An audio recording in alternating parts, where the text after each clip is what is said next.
Bonsoir à toutes et à tous. Merci de nous suivre pour ce 5e live. Et nous allons démarrer par la séquence maintenant qui devient traditionnelle de présentation de nos intervenants. La semaine dernière, il était notre invité d'honneur. Cette semaine, et ça ne change pas d'habitude, le chroniqueur. Bienvenue Damien Nassiri. Salut tout le monde. Salut Damien. Donneur. Je sais pas ce qu'il donne, mais bon. Notre deuxième intervenant, il est fan de foot et n'attend qu'une chose, que les gardiens de but puissent repratiquer les gestes barrières. Bienvenue Guy Eloi. Salut Guy. Il a mis son casque comme Petr Cech à une certaine époque avec Chelsea après sa fracture du crâne. Il désespère depuis 5 lives, depuis 5 semaines, que Marie-France vienne. Patrice Godin. Salut Patrice. J'ai pas compris le jeu de mots. Le roi est dubitatif sur le jeu de mots. Je viens juste de comprendre. C'est le meilleur jeu de mots pour moi qu'ait fait Patrice Godin. José, si tu te mets un pantalon. D'ailleurs, Marie-France Vienne sera notre invitée la semaine prochaine. Il a un nom de moutarde, mais n'hésite pas à être piquant dans ses questions avec les invités. José Mora. Salut José. Toutes les semaines, tu vas me la faire celle-là. C'était la première fois cela, non? Oui, bah oui, ça fait deux fois Ah oui, malgré le Covid-19 et grand amateur de whisky, il a trouvé des gels anti-alcooliques. Dominique Kiefer. J'ai pas entendu ta blague parce que C'est c'est bugué, c'est Mathieu qui a bugué. Et enfin, notre invité d'honneur. Et je sens qu'il stresse, il a une goutte de sueur qui tombe sur le front.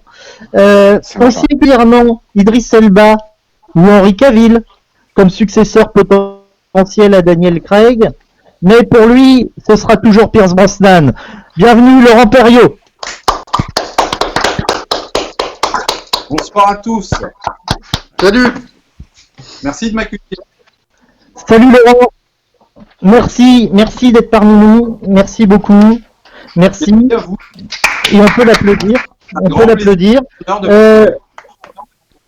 Et c'est un honneur pour nous et c'est un vrai plaisir de se retrouver tous les mardis soirs. Et c'est vraiment un vrai plaisir de se retrouver tous les mardis soirs pour ce live. Alors, on va commencer. Écoute, pour ceux qui ne te connaissent pas, pourquoi tu es devenu fan de James Bond? Comment tu es devenu fan et comment tu es en arrivé là aujourd'hui? Alors, mes parents, en 1977, j'ai 9 ans, ont eu une mauvaise idée de m'amener voir au cinéma un film qui s'appelle L'avion qui m'aimait et qui m'a marqué à vie.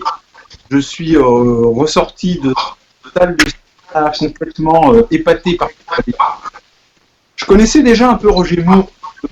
À 9 ans, j'avais déjà vu Le Sang amicalement en diffusion à la télé. Je m'avais installé peur.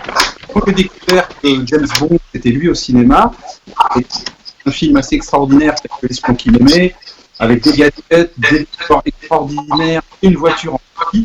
Le petit garçon de 9 ans que j'étais à l'époque était au moins aussi étonné quand il était par. Et en plus, la très bonne idée de mon père, à l'époque, on pouvait acheter la voiture miniature par J.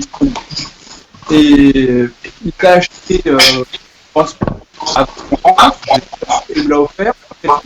Donc ça fait que forcément, j'étais enclin à rentrer dans l'univers de James Bond par une jolie porte. D'accord. Mathieu, Alors, tu m'entends? l'appareil photo de Damien. Alors, est-ce que tu peux répéter quel film, Damien, quel film Laurent Perriot a vu en premier et comment il est devenu fan? Je n'ai vraiment rien entendu, j'étais absent. mais je suis persuadé que comme c'est un homme de goût, c'était forcément un film avec Pierce Brosnan. Pas du tout. Et comme il est très jeune, ça doit être un film avec Pierce Brosnan. Oh. Il est flatteur, c'est flatteuse, hein. C'est vraiment une flatteuse, hein. Donc Laurent, je t'écoute. Désolé. Voilà. Alors, donc Laurent nous disait qu'il est devenu fan de James Bond parce que ses parents avaient eu la mauvaise idée de l'emmener au cinéma voir L'espion qui m'aimait En 77. Putain, tu l'as en écouté. 77. Et il a Et pourtant, et je ne comprends pas comment il a pu le voir en 77 alors que Laurent n'a que 30 ans officiellement. Officieusement, je ne sais pas, mais Je vais avoir 52 ans. alors après, Je ne les fais pas. Après, t'es vraiment une grosse flatteuse, Damien, ce soir. Hein. Attention. Attends. Je me place parce que si un jour Brosnan revient en France, Laurent est mon meilleur ami pour toute la vie. Je l'aime, je le kiffe. Enfin voilà quoi. Non, tu sais, je passerai en premier. Tu passeras en deuxième. D'ailleurs, déjà, on est voir des gens, voir Pierre Brosnan, hein, c'est déjà arrivé. Mais ils avaient tous mon RIB. Regardez, il a acheté, Laurent. J'ai prévu un accessoire. Il a acheté un cadre pour toi.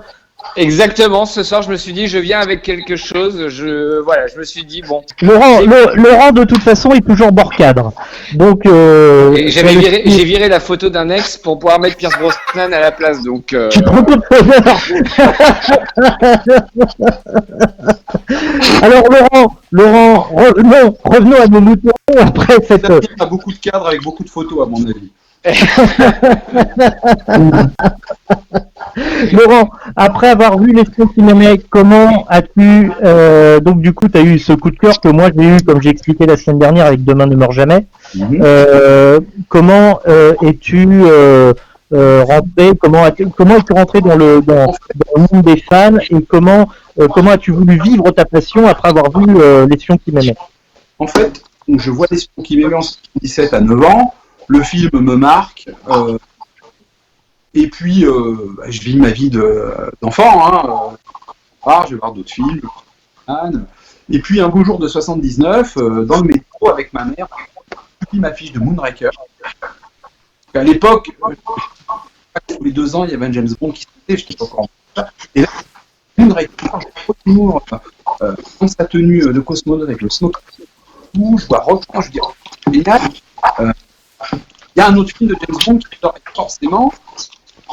Je vais voir Moonraker en 1979 et en même temps, Moonraker reste un divertissement assez incroyable. Donc, on a remis 1 euro dans le jukebox. Et là, je suis à James Bond, mais je suis encore un peu jeune pour lire en Fleming, je suis encore un peu jeune pour m'inscrire au fan club qui était en France en 79-80. Il était sorti présidentiel, club international. À 11 ans, je devais être 10e, je prononçais mes premiers mots d'anglais.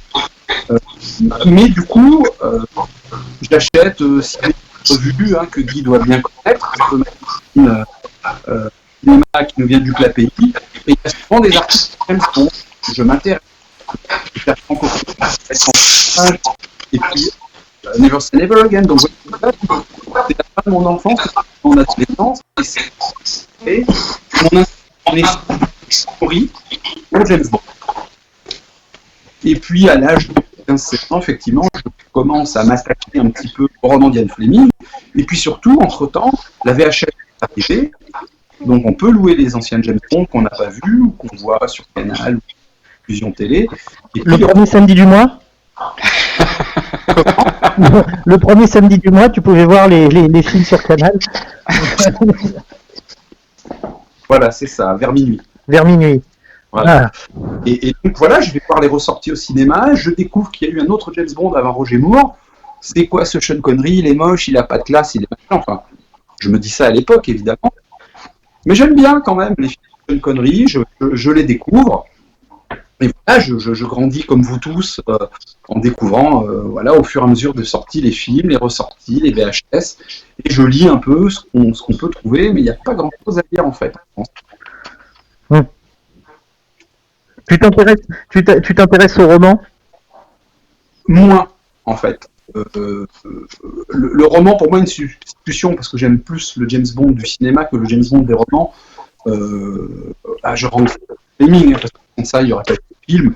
Mais on va quand même être honnête, les romans d'Ian Fleming, c'est de la littérature de Kedgar, quand même. C'est pas... Laurent, il peut dire ça sur Ian Fleming, mais tant qu'il attaque pas John Gardner, ça va pour José. Exactement.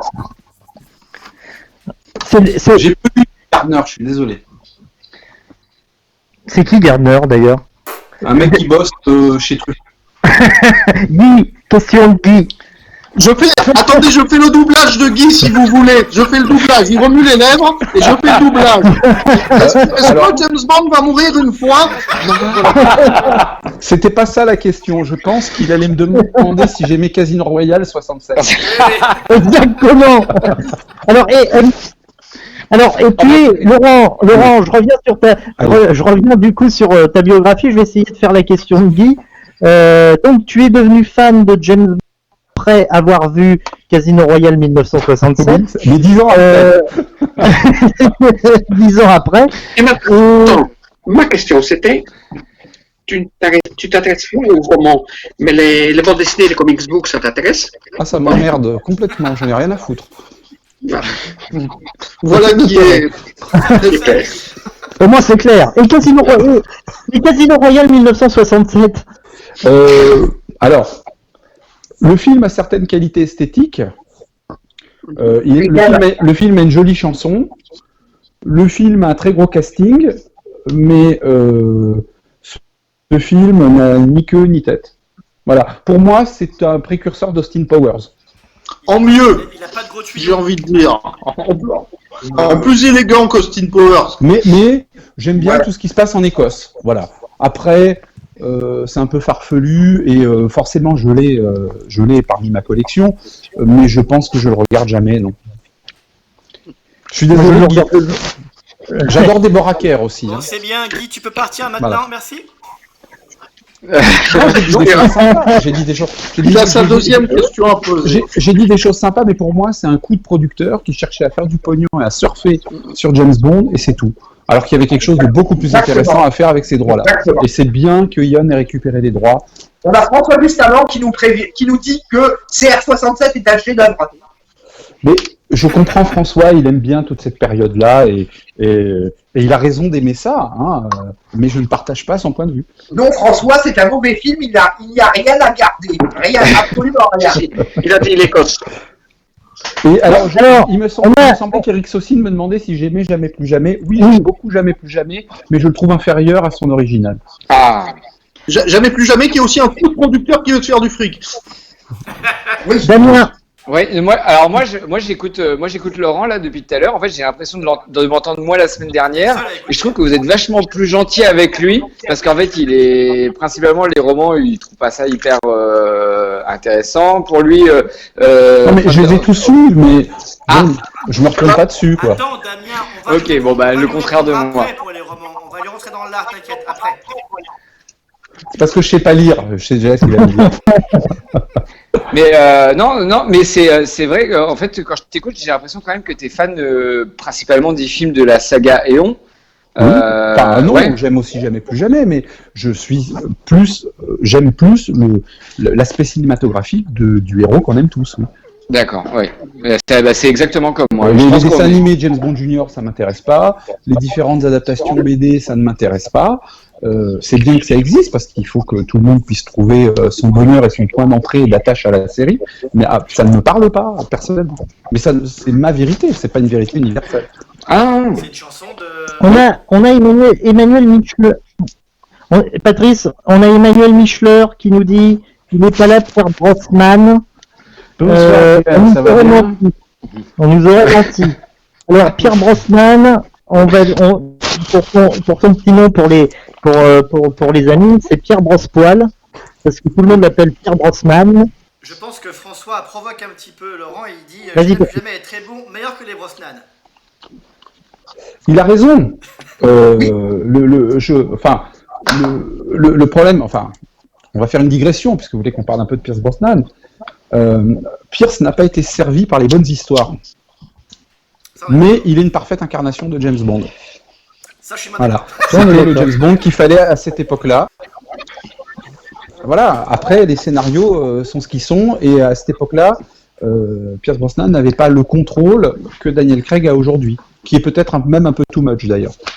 Et d'ailleurs, sur Pierce Brosnan, on fera une émission spéciale avec toi où le Ouais. sujet principal sera Pierce Brosnan. Oui, on l'évoquera parlera tout à l'heure. de- mais- Il sera là, bien Et sûr. on l'évoquera un petit peu tout à l'heure également. Oui. Alors du coup, du coup, on a parlé de qu'est-ce que nous montre Damien. Il nous montre une feuille blanche. I love you, Très Laurent. intéressant, I love you, Laurent. I love Laurent. I love Laurent. Il pense comme moi. Il pense comme moi.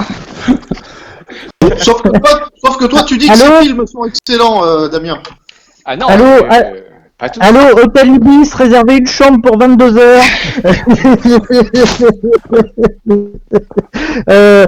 Donc du coup, tu nous as parlé des romans Voilà. de ton début de passion. Comment, comment en es-tu arrivé au militantisme fanatique, Alors. si je peux m'exprimer ainsi? Donc, je continue à voir les James Bond. Arrive Timothy Dalton. Et puis, en 89, je m'étais inscrit, peut-être même en 88, au fan club anglais. Et j'étais arrivé à l'amer constat qu'il n'y avait rien en France qui existait en tant que fan club. Effectivement, le club de Jean-Marc Palan, qui a dû sans doute être très bien, mais qui finalement était très confidentiel, et il n'y a aujourd'hui pas grand monde pour vous raconter vraiment, vous dire j'y étais, ou je recevais de temps en temps une photo, un truc. Il n'y avait pas de revue, il n'y avait rien de tout ça. Et puis je vais un jour au cinéma, UGC, et il y avait, vous vous souvenez les revues dans les cinémas qu'on donnait, les gratuits, donc celui du GC. Et là je vois qu'il y a une pub pour le fan club de James Bond qui était à Lyon. Et donc, je ne suis pas, moi, créateur du fan club de James Bond, mais j'ai rejoint l'équipe quelques mois après sa création. En fait, le club, il a été initialement créé par Jérôme Nico, Emmanuel Marin, Antoine Cellier et François Justamant. Et je crois que j'ai rejoint le club 6 mois après sa création. Voilà. Et donc là, je me dis, super, il y a un fan club qui existe, et à l'époque, c'était l'époque du Minitel, certains d'entre vous ont connu ça, il n'y a pas Internet, il n'y a pas tout ça, et il y avait un serveur qui s'appelait le 3615 Cinoche, qui hébergeait une partie de James Bond, qui était gérée par le club James Bond. Moi, je connaissais le 3615. Oula. Moi aussi. et je discutais beaucoup avec un garçon qui s'appelait donc Jérôme Nico, et il trouvait que j'avais un niveau de connaissance assez satisfaisant sur la série, et réciproquement, et il m'a proposé de rejoindre le club James Bond en tant que membre actif, et voilà comment l'histoire a démarré. Comment te retrouves-tu entre cette période et le tournage de GoldenEye? Il y a beaucoup de choses, parce que en tant que je suis arrivé membre actif, certains membres historiques sont partis, n'avaient plus le temps, donc j'ai un peu pris un coup secrétaire, trésorier, vice-président, jusqu'à finir président un jour. En fait, Jérôme et moi avons décidé de professionnaliser un peu le club, parce que c'était au début une simple revue photocopiée, tapée à la machine, et puis ensuite on est passé à la PAO, c'est-à-dire à la création sur ordinateur, mais toujours sur papier photocopié, jusqu'à temps qu'on décide vraiment de mettre encore la barre un petit peu plus haut pour vraiment avoir quelque chose en France qui soit qualitativement comparable à ce qu'avait le fan club anglais, le fan club de Graham Rye. Et c'est comme ça que petit à petit on est passé à l'offset. Il faut savoir que le club James Bond s'est créé en 89, donc au moment du dernier Bond de Dalton, et que pendant 6 ans, il n'y avait plus rien au cinéma. Donc nous avons modestement envoyé nos revues au fur et à mesure à Ion Production. Jusqu'au jour où nous avons reçu une lettre de Charles Jeremy John Lowe, qui était le directeur du marketing d'Ion, accompagné aussi d'un petit mot de Cubby, qui félicitait le club James Bond pour la qualité de son travail et qui tacitement nous remerciait de modestement entretenir le mythe en France. D'accord. Voilà. Et quand 6 ans après, Pierce Brosnan a été choisi pour jouer James Bond et que le tournage allait démarrer, le club a été invité à la conférence de presse à Leavesden, puis sur le tournage en France. Donc c'est comme ça que je suis, moi, arrivé sur le tournage à Monaco. J'étais pas allé à la conférence de presse, c'était Jérôme Nico. Mais nous sommes allés tous ensemble, Jérôme Nico, Joël Villy et moi-même sur le tournage à Monaco. D'accord. Voilà comment ça a commencé. Et c'est à ce moment-là que tu as une photo célèbre où Pierce Brosnan tire un coup avec toi. Ouais, c'est ça. En fait, Pierce reconnaît Jérôme, qu'il avait vu 5 mois avant, puisque Monaco c'était en mars, je crois avril, et Leavesden c'était en décembre, ou début janvier, enfin voilà, il y a 3-4 mois. Et là, il nous invite dans sa caravane. On se présente. C'est là que ça s'est passé. Et évidemment, et là, j'embraye Pierce et je lui dis de toute façon, Pierce, je sais ce qui t'est arrivé, je sais que tu devais être James Bond, je sais que tu avais signé un contrat, je connais toute l'histoire. Et là, il était sur le cul. Parce que finalement, à l'époque, c'était pas si connu que ça, cette histoire. Et la sympathie des rencontres, des fois, les liens se font. Et ça se passe très très bien. Et j'avais ce jour-là un PPK. Et il dit ah ben viens on fait une photo. Et il m'attrape et il me vise avec le PPK. Voilà. C'est te dire la gentillesse du bonhomme et l'humour un peu instantané et l'humanité du gars. Et ce qui était très très drôle, je me souviens, c'est non, je l'ai pas tiré, il y a blanc. Ça nous arrive souvent. De plus en plus. Il n'a pas pu, le gars. De plus en plus. Et du coup, ce qui était très sympa, c'est que Pierce était vachement humble. Et en tant que fan de James Bond, nous demandait ce qu'on attendait de lui et ce qu'on attendait de son James Bond. Voilà, c'était quelqu'un qui était très ouvert et très en demande à ce moment-là sur les attentes des fans. Alors, on va faire une toute petite incartade là-dessus. Patrice aura une question par la suite. Justement, sur ce premier James Le Viagra, Bond. Patrice, le Viagra. Bah, t'as vu, il a déjà un casque bleu. Il a déjà les oreillettes. Dominique, c'est carrément sur la tête. C'est vert, c'est pas bleu, c'est vert. Non, c'est turquoise. Ah, donc je suis désolé. bleu. Je suis désolé, je suis pas daltonien. Et le générique du Viagra est vert, hein, de toute façon. Me demandez pas comment je le sais, mais je le sais. Sur GoldenEye et sur ce que tu lui as dit et ce qu'il t'a dit, dans GoldenEye, on le sent sur la réserve, sur son premier. Il y avait énormément d'enjeux. Il savait qu'effectivement tout le monde l'attendait au tournant, qu'il y avait les fans de Sean Connery, qu'il y avait les fans de Roger Moore, qu'il y avait aussi les fans de Dalton, aussi de Lazenby, un peu moins, mais enfin quand même. Et du coup, il s'en est quand même beaucoup remis à la direction que lui a donnée Martin Campbell. Et puis, effectivement, il a projeté à sa manière ce qu'il aimait et chez Sean Connery et chez Roger Moore pour faire sien le personnage. Alors, c'est sûr que peut-être qu'il n'a pas tout donné, en tout cas, dès le premier film. Je pense qu'il est un peu meilleur dans le rôle dans le suivant. Mais néanmoins, quelle incarnation plastique du rôle. C'est-à-dire que tout de suite, ce mec, ok, c'est James Bond, tu y crois à la première minute. Moi, je me souviens que quand j'ai vu la première bande-annonce, You Can Still Depend on One Man, et que je le vois en smoking, qui se tourne et qui flingue les trucs, ça devient 007 et qui dit You've been expecting someone else, je crois que c'est le meilleur teaser qu'on ait fait depuis bien longtemps sur James Bond. Et j'achetais tout de suite que le gars était James Bond. D'ailleurs, le teaser, moi je suis devenu fan de James Bond avec Demain ne meurt jamais, je ne cesse de le dire. Le premier teaser de Demain ne meurt jamais, j'avais adoré. Oui, ça m'avait donné envie de voir le film. Tout à fait. Yesterday is a memory and tomorrow is je me souviens très bien. Yes. You know Bond, you know the rest.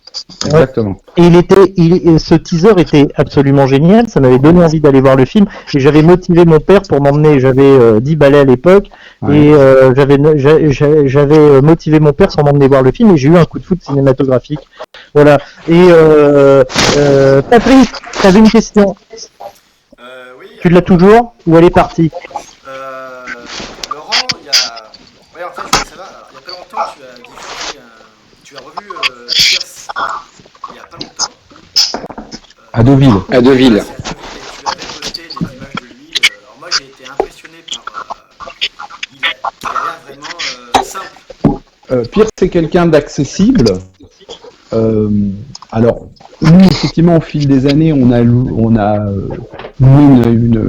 relation particulière qui n'est pas une relation, qui n'est plus une relation de fan à artiste, parce que quand je vois Pierce Brosnan, on parle de tout sauf de James Bond, et ça a toujours été comme ça. Je ne parle de James Bond avec Pierce Brosnan que si lui-même me parle de James Bond. On va parler de bouffe, de bagnole, de peinture, de cinéma, d'art, d'environnement, de gonzesse, de ce que tu veux. Mais on ne parle pas de James Bond. Donc c'est aussi...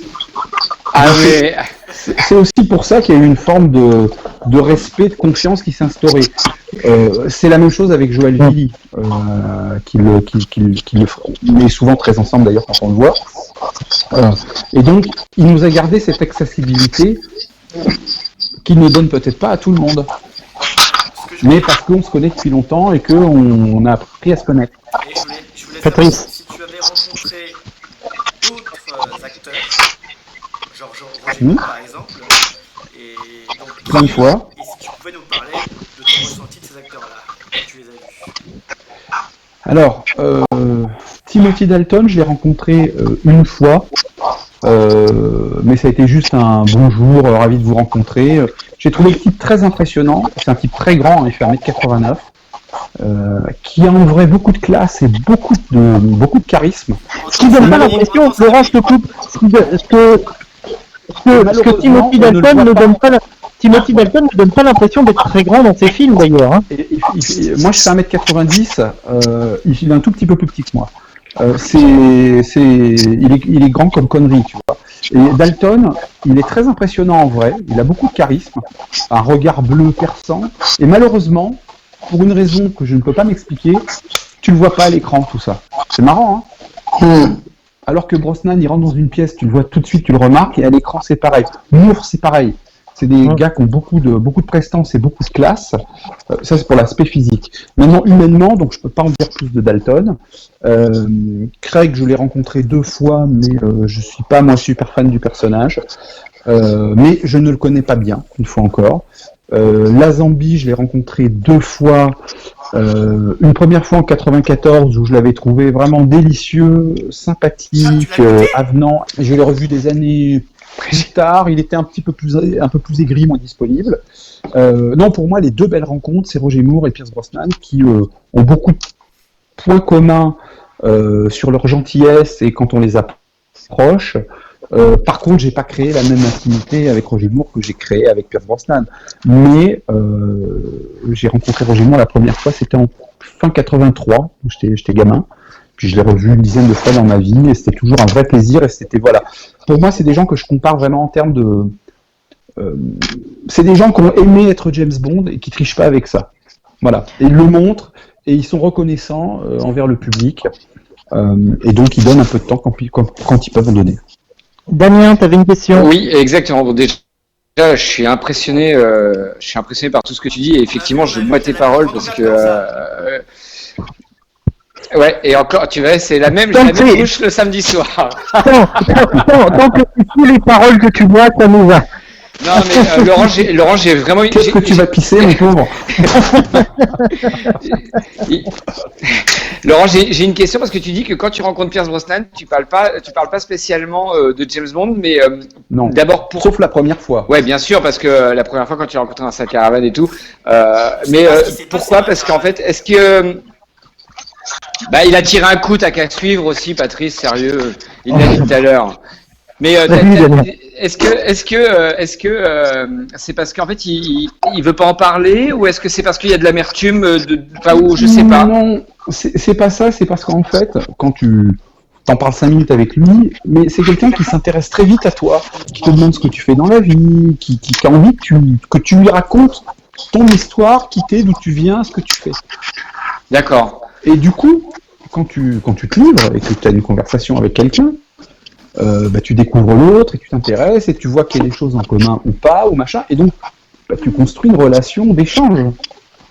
Et au bout d'un moment, ok, il est James Bond, c'est son métier, moi je travaille dans la télé, c'est mon métier, mais on va pas parler que de mon métier. Ouais, bien sûr. Voilà, même si je reste fan de James Bond et que ça m'a permis d'avoir accès à plein de choses, mais je voulais pas, je sentais que il fallait pas insister avec ça, qu'il fallait en parler, donner du temps là-dessus, mais pas faire toute la soirée, quoi. D'accord. Alors, c'est un ressenti naturel. Alors, on va faire un petit point sur les commentaires Facebook, on en a pas mal. On a David Bou, qu'on salue. Salut, David. Qui nous dit: je suis partagé par un dilemme. Est-ce que Dalton aurait dû faire d'autres James Bond ou aurait-il mieux valu que Brosnan n'ait pas de problème de contrat? Alors, qu'est-ce que tu en penses? Je pense très honnêtement, parce que la semaine dernière, je vous ai entendu dire que finalement, Pierce Brosnan, qu'est-ce qu'il a apporté à la série, machin, tout ça. Le problème de Pierce Brosnan, c'est que c'est un James Bond à cheval entre deux périodes. Pour moi, il est le dernier James Bond classique, de la période dite classique. En fait, Pierce Brosnan avait été choisi par Kelly Broccoli dans les années 80 pour être plutôt dans la mouvance d'une succession rajeunie de Roger Moore. D'accord ? À l'époque, il était en plein succès de Remington Steele. Et je pense que la transition et la marque qu'aurait laissé Brosnan aurait peut-être été plus adaptée en 86-87. Bon. L'histoire en a voulu autrement. Donc Brosnan est quand même le mec qui a relancé la série, qui a permis quand même d'avoir des box-office assez incroyables. Je fais toujours une analogie en fait entre Roger Moore et Pierce Brosnan. Sans Roger Moore dans les années 70-80, je pense pas qu'on serait en train de parler de James Bond à l'heure qu'il est. Tout à fait. Et sans Pierce Brosnan entre 95 et 2000, je suis pas sûr qu'il y aurait eu Daniel Craig derrière. Pour le blanc, les teasers ont pris de l'envergure à partir de Brosnan, je trouve. Avant, c'était plus ou moins la même recette. C'est vrai, c'est ce qu'on a dit, et c'est ce que tu as dit, Laurent. Il est vrai, et ça, je suis assez d'accord avec Victor Leblanc, que au niveau des teasers et des bandes annonces, James Bond a pris un envol avec la période Brosnan, où ça donnait vraiment envie d'aller voir un James Bond. Non, mais les bandes annonces qui étaient faites aussi par Maureen Binder dans les années 80 étaient excellentes. Simplement, la façon de faire du cinéma a beaucoup changé entre la fin des années 80 et le début des années 90, comme elle a aussi beaucoup changé entre le dernier Brosnan et l'arrivée de Daniel Craig. La façon de faire des films, la façon de faire des bandes annonces, la façon de marketer a changé. C'est pas lié à l'acteur qui incarne James Bond, ça n'a rien à voir. C'est une question d'époque. Dominique. Oui. Alors, Laurent, tout d'abord, pour la petite anecdote, la dernière fois qu'on s'est parlé, c'était il y a 22 ans, et tu t'en souviens sûrement pas. J'étais un jeune membre du club à l'époque, et j'avais laissé un message parce que je me languissais des publications qui tardaient un peu à ce moment-là. J'étais tout seul à le faire. Tu m'avais rappelé, on avait passé 1 heure au téléphone à parler de James Bond. Tu m'avais même raconté ta furtive rencontre avec Dalton que tu m'avais dit que tu n'avais pas trouvé très agréable dans la vie. Mais bon. Oui, mais il m'avait impressionné malgré tout. Ouais. J'en viens à mes Dominique, je te coupe juste avant, je viens dans ton sujet. Je tiens à remercier Laurent qui prend énormément de temps pour les fans que nous sommes. Laurent, comme vous, hein. Et Laurent, comme je lui ai dit par message quelques années, comme je lui ai dit par message privé, je lui remercierai jamais assez. J'étais en train d'arriver à Saint-Ouen, au studio de Saint-Ouen, et je devais enregistrer le son, faire le mixage du court-métrage des films qu'on avait. Et oui, je lui ai fait coin-coin, et Laurent, je l'avais pas vu, et j'entends Mathieu, et je me retourne, je me dis putain, qui c'est qui me reconnaît à Saint-Ouen, moi qui suis quelqu'un d'assez sauvage, et je vois Laurent, et Laurent m'a dit ah putain, qu'est-ce que tu fais là? Je dis je viens pour mon enregistrement, pour mes études, au mixage et tout. Il me dit écoute, je suis en train d'enregistrer une émission, il y a Carole Bouquet, viens, je te fais visiter mon car régie. Il m'a fait visiter les studios, on a fumé une clope avec Eric Nolot, et j'en garde un souvenir exceptionnel, et j'en remercie Laurent, et encore une fois vraiment je remercie Laurent parce que pour un jeune de 20 ou 21 balais, tout le monde n'aurait pas fait ça, et merci Laurent. Mais je t'en prie, c'est avec grand plaisir, merci beaucoup.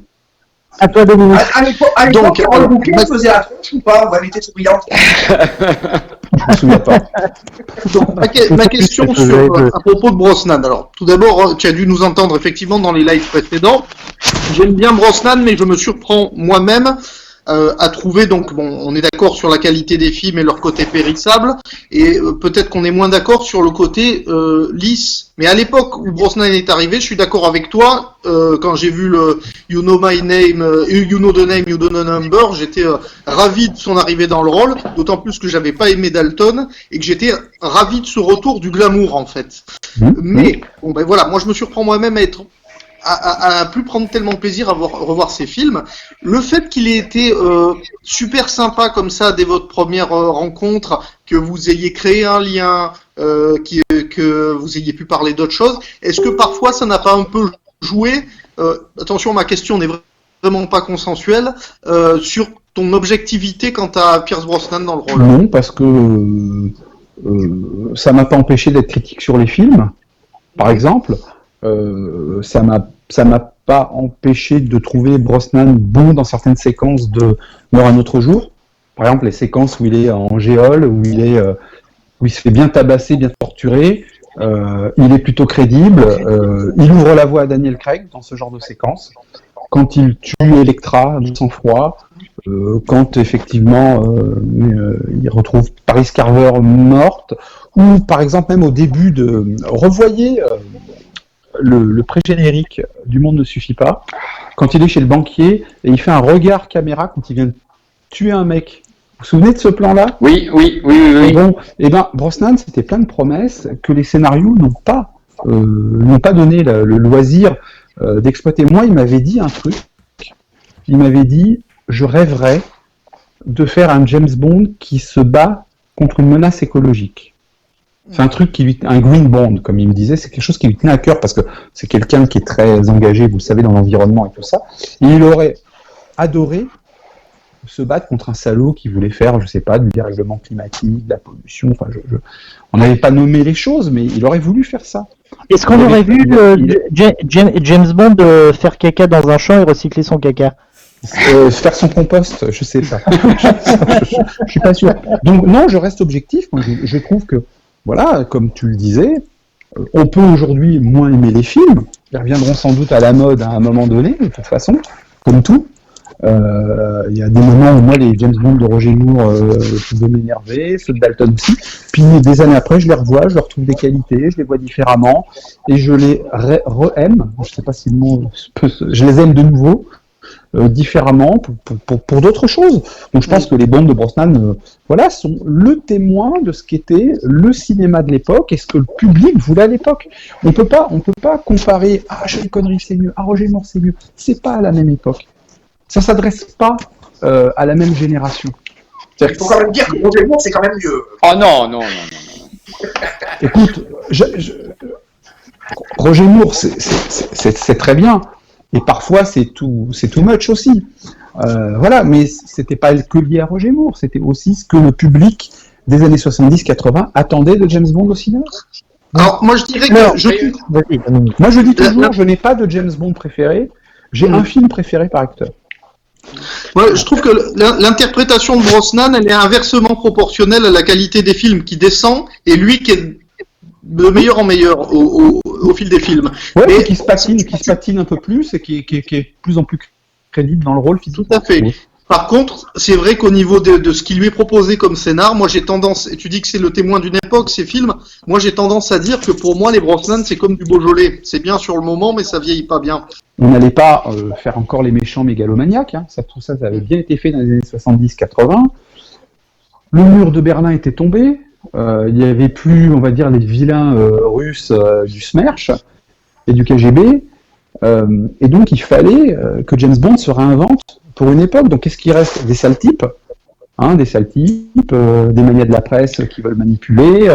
Voilà, donc les histoires se sont adaptées à ce qui faisait un petit peu la géopolitique de l'époque de ces James Bond-là.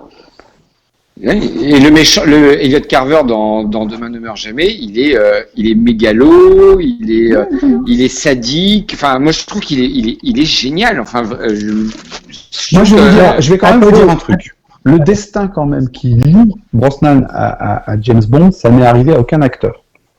À aucun. Je ne peux pas me citer un acteur de la saga qui a signé 2 fois le rôle et à qui donc on l'a proposé 2 fois. C'est jamais arrivé. Et en plus, c'est quand même le dernier James Bond choisi par Cubby Broccoli. Voilà. Je pense que dans le temps, on a proposé aussi plusieurs fois le rôle. Hein. Non. Ouais. C'est Barbara Broccoli qui a choisi Craig. Ouais. Dis, tu avais une question, puis après Patrice. Oui, c'était pas vraiment une question, c'était plutôt quand tu disais que les acteurs sont en fonction, ils interprétaient en fonction de l'époque. Ils interprètent pas en fonction de l'époque, voilà. C'est les films qui sont faits et les scénarios. Donc eux se jouent ce qu'il y a dans le scénario. Voilà. En fait, déjà à l'époque de Connery, tu vois, Connery il a eu en 2 époques, je trouve. Tu as les premiers films Dr No, Bombay de Russie, qui sont vraiment des films plus sérieux. Et quand tu vois après, on ne vit que deux fois qui l'exagération de gadgets, et puis Bombay de Russie, les diamants sont éternels, qui est presque un genre de Roger Moore, quoi. Là, il a vraiment eu deux époques différentes. En fait, tu as raison, sauf que les deux premiers James Bond sont un peu expérimentaux dans le sens où ils sont très proches des romans d'Ian Fleming, et que la formule, on va dire, plus cinématographique encore de James Bond a été trouvée à partir de Goldfinger, avec des gadgets, avec des décors incroyables, avec des girls, avec tout ça. Ce qui est beaucoup moins le cas, et ça n'enlève pas la qualité de Bon Baiser de Lucie et de Dr. No, qui sont des films formidables, mais c'est plus effectivement James Bond qui prend vraiment son envol et son rythme de croisière à partir de Goldfinger, mais qui s'éloigne un petit peu plus on va dire, de la pureté des romans. Patrice. Laurent, Oui. tu viens de dire que tu n'avais pas de James Bond préféré, acteur. Non, j'ai un film préféré par acteur. Voilà, mais je voulais savoir, est-ce que tu as donc quand même des têtes de liste, et surtout, est-ce que tu as des acteurs que tu as vraiment du mal avec? Alors, moi je vais pas vous mentir, j'ai eu beaucoup de mal avec Daniel Craig. Ah ouais. Mais je trouve que c'est un acteur formidable. Je me rappelle de ta tête en sortant de Quantum, c'était mémorable. Ah non, oui, mais enfin... On a tous eu la même tête. Écoute, c'est un téléfilm mal filmé, mal monté, Quantum of Solace. Non, pas moi, je suis désolé, quand je suis sorti de Quantum, j'étais plutôt satisfait. Damien, Damien, dernière question là-dessus, puis après on va passer à la deuxième partie. Mais Non, j'ai pas je voulais fini juste- Daniel Craig, parce que je voudrais quand même rendre justice à Daniel Craig. Vas-y. Moi, physiquement, je m'y fais pas. J'ai l'impression de voir Red Grant. Excusez-moi, je vois Red Grant, je ne vois pas James Bond. D'accord alors c'est physique, ok. Maintenant, je me suis habitué à lui. Il a apporté des choses dans le rôle. Et c'est très bien, et il a beaucoup de succès. Je trouve juste quand même que le temps que ça prend entre chaque film pour faire des films qui sont quand même finalement plutôt moyens, Spectre c'est quand même pas formidable, Quantum of Solace c'était pas formidable. Donc sur 4 films, il y a 2 films qui tiennent la route et 2 qui sont quand même plutôt faiblards. Il a intérêt à être vachement bien le prochain. Ah bah, depuis le temps qu'on l'attend, oui, effectivement. Mais, excuse-moi, je voulais juste dire, par rapport à Quantum of Solace, où j'étais assez d'accord. Le seul truc, c'est que, alors moi, je sais pas si ça te fait la même chose, mais je suis sorti de Quantum of Solace où j'arrive pas à être honnête, en fait. Parce qu'en fait, le film, je l'ai trouvé super bien. Il m'aura fallu au moins 1 an pour dire, effectivement, c'est certainement le moins bon de toute la saga. Enfin, moi, j'ai trouvé, mais Non, mais je